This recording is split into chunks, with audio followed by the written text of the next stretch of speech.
Hello दोस्तों, मैं हूँ सीए दिव्या अग्रवाल और आप देख रहे हैं टैक्स विदाउट टीयर्स। उम्मीद करती हूँ कि आपको मेरे चैनल का कंटेंट अच्छा लगता है। अगर अच्छा लगता है दोस्तों तो प्लीज़ मेरे चैनल को सब्सक्राइब करना ना भूलिए, साथ ही बने बेल आइकन पे क्लिक कीजिए ताकि आपको रेगुलर अपलोड्स के बारे में पता चल सके। इसके साथ साथ आप मुझे लिंक्डइन, ट्विटर, फेसबुक, टेलीग्राम और इंस्टाग्राम सभी पे फॉलो कर सकते हैं, जहां पे मैं रेगुलर अपडेट्स शेयर करती रहती हूँ। साथ साथ आप ही के रिक्वेस्ट पे दोस्तों मैंने अपनी mobile application tax without tears के नाम से ही बनाई है। आप उसको डाउनलोड कर सकते हैं, उसमें दिए गए कंटेंट का बेनिफिट ले सकते हैं। साथ ही जो आपका एक रिक्वेस्ट रहती है कि मैम आप कोर्सेज लॉन्च कीजिए, तो उधर आपको मेरे कोर्सेज भी मिल जाएंगे। फिलहाल अभी दोस्तों जीएसटी के प्रैक्टिकल एस्पेक्ट्स और बहुत सारे जीएसटी के पोर्टल के ऐसे फीचर्स जो हमें रेगुलर बेसिस पे काम आ सकते हैं, तो वो सारे फीचर्स मैंने उसमें कवर कर रखे हैं। आप उसको सब्सक्राइब कर सकते हो उस पर्टिकुलर कोर्स को। तो दोस्तों आज हमारे इस पर्टिकुलर वीडियो का क्या मोटिव है? हमारा मोटिव ये है कि अब जैसे फाइनेंशियल ईयर खत्म होने वाला है, यानी आपका फाइनेंशियल ईयर 21-22 जो है, 21-22 जो है बेसिकली अब वो फिनिश होने वाला है। मार्च एंडिंग आने वाली है और आपका नया फाइनेंशियल ईयर स्टार्ट होने वाला है, यानी फाइनेंशियल ईयर 22-23 आपका स्टार्ट होने वाला है। ऐसे में हमें क्या ध्यान रखना है, किन बातों को इम्प्लीमेंट करना है कि हमसे कोई गलती ना हो आने वाले नए फाइनेंशियल ईयर में। तो पहली चीज दोस्तों, आपने उम्मीद करती हूँ कि मेरी वीडियो देखी होगी जिसमें मैंने आपको बताया है कि 31 मार्च तक आपको क्या क्या करना है। जितने भी इंपैक्ट्स, रिकंसिलिएशन, रिवर्सल्स एक्सेट्रा है, जो इंपैक्ट हमें लेना है पिछले फाइनेंशियल ईयर का, यानी इस बेसिकली फाइनेंशियल ईयर 21-22 का, वो हमने मार्च की रिटर्न में ही लेके उसको क्लोज कर देना है। मैंने उसे नेक्स्ट ईयर में लेके ही नहीं जाना है। दूसरी चीज, अब सपोज करो अगर गलती हो भी गई तो एक तो उसको हम लोग ले लेंगे, कंसिडर कर लेंगे, बट मेजर चीजें क्या आती है दोस्तों? सबसे पहली चीज, आप अपना टर्नओवर एक तो आप चेक कीजिए। आपको अपना टर्नओवर चेक करना है, क्या वो अभी तक जब से जीएसटी आए यानी 1 जुलाई 2017 से लेके आज तक टिल टुडे, ठीक है, टुडे बोले तो अगर हम लोग इसमें बात करते हैं तो यानी फाइनेंशियल ईयर 21-22 तक का हम लोग बात करें, अगर आपका turnover it is more than 20 crore तो आपके ऊपर ई इनवॉइस एप्लीकेबल हो जाएगा अब से। यानी अब आपको हर एक टैक्स इनवॉइस का ई इनवॉइस बनाना कंपलसरी है। अब आप कहेंगे कि ये मैं ऐसा क्यों कह रही हूं, तो कोई दिक्कत नहीं, हम इसको आपको दिखा भी देते हैं क्यों हम ऐसा क्यों कह रहे हैं।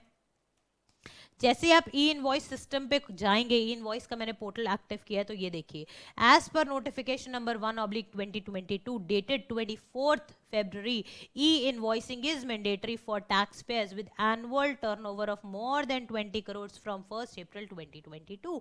यानी अब अगर आपका टर्नओवर 20 करोड़ से ज्यादा है किसी भी फाइनेंशियल ईयर में 2017 से अभी तक, तो आपको ई इनवॉइस करना ही पड़ेगा। अब आपके नॉर्मली मेरे पास एक सवाल आता है, हम नहीं करें तो? अगर आप नहीं करोगे तो आपका जो टैक्स इनवॉइस है वो वैलिड ही नहीं माना जाएगा। टैक्स इनवॉइस जो है आपका वैलिड नहीं माना जाएगा, और अगर वो वैलिड नहीं माना जाएगा तो सिंपली इट मींस जो आपका बायर है, जिस बेसिस पे वो आईटीसी क्लेम करता है, उसको वो आईटीसी नहीं मिलेगा। तो अल्टीमेटली जो बिजनेस रेपो है, आपकी बिजनेस की रेपो रेप्यूटेशन जो है आपकी, वो आपकी हैम्पर होएगी। तो that is why e invoicing is very important. That means आपको हर एक सेल बिल का ई इनवॉइस जनरेट करना ही पड़ेगा। ई इनवॉइसिंग के लिए आपके पास बहुत सारे पोर्टल्स गवर्नमेंट ने प्रोवाइड कर रखे, आप इजीली इनवॉइस कर सकते हो, ठीक है। अब सेकेंड पॉइंट जो हमें बहुत ध्यान देना है, अगर आप एक एक्सपोर्टर हो या आप सोच रहे हो कि इस साल मुझे एक्सपोर्ट करना है कुछ भी, चाहे वो गुड्स हो चाहे वो सर्विसेज हो, या फिर आप एसईजेड एक्सेट्रा के साथ डील कर रहे हो, तो आपको लेटर ऑफ अंडरटेकिंग जो है आपका, ठीक है, दैट मींस एलयूटी आपको अप्लाई करना है फॉर फाइनेंशियल ईयर 22-23, ठीक है। इस फाइनेंशियल ईयर का आपको लेटर ऑफ अंडरटेकिंग अप्लाई करना है। ये बहुत जरूरी है क्योंकि अगर आप कोई भी एक्सपोर्ट करते हो तो आपके लिए ये जरूरी है, ताकि आप टैक्स पेमेंट ना करके अकॉर्डिंगली आप रिफंड का रूट ले सकते हो डायरेक्टली, ठीक है। Then comes next point. Next point दोस्तों ये आ जाता है कि आप कौन सी रिटर्न फाइलिंग स्कीम में जाना चाहते हो। रिटर्न स्कीम क्या लेना चाहते हो आप? क्या आप क्यूआरएमपी में जाना चाहते हो, क्वार्टरली रिटर्न मंथली पेमेंट में, या फिर आप मंथली स्कीम में जाना चाहते हो? अगर आप मंथली स्कीम में जाना चाहते हो तो अकॉर्डिंगली आप ऑप्ट आउट कर सकते हो QRMP से, और अगर आप QRMP में जाना चाहते हो तो अकॉर्डिंगली आपको ऑप्ट इन करना पड़ेगा, ताकि आप कमिंग फाइनेंशियल ईयर में अकॉर्डिंगली अपने रिटर्न्स फाइल कर सको। तो दैट मीन्स आपको कमिंग फाइनेंशियल ईयर में ये देखना पड़ेगा कि आपको रिटर्न फाइलिंग कौन सी तरह से करनी है, QRMP करनी है, मंथली करनी है, और अकॉर्डिंगली आपको सेलेक्ट करना पड़ेगा option. Now very very important and a very common concern जो मेरे को हमेशा अक्सर हर नए साल पे, हर न्यू फाइनेंशियल ईयर पे कोई भी टैक्स पेयर पूछता है कि भाई मैम हमें टैक्स इनवॉइस की जो सीरीज है, क्या वो हमें नई सीरीज शुरू करनी है या हम पुरानी भी चला सकते हैं। अब दोस्तों इसके लिए ना मैं आपको एक सिंपल सा एक ये बात बताती हूँ कि हमारे पास जो आता है ना रूल नंबर 46, मैं आपको एक बार दिखा भी देती हूँ। रूल नंबर जो 46 है ना, रूल 46 का बी पार्ट है जो टैक्स इनवॉइस से डील करता है कि आपके हर एक टैक्स इनवॉइस पे एक सीरियल नंबर होना चाहिए आपका, यानी टैक्स इनवॉइस का एक नंबर होना चाहिए, ठीक है। And it should be unique for a financial year, एक फाइनेंशियल ईयर के लिए वो यूनिक होना चाहिए।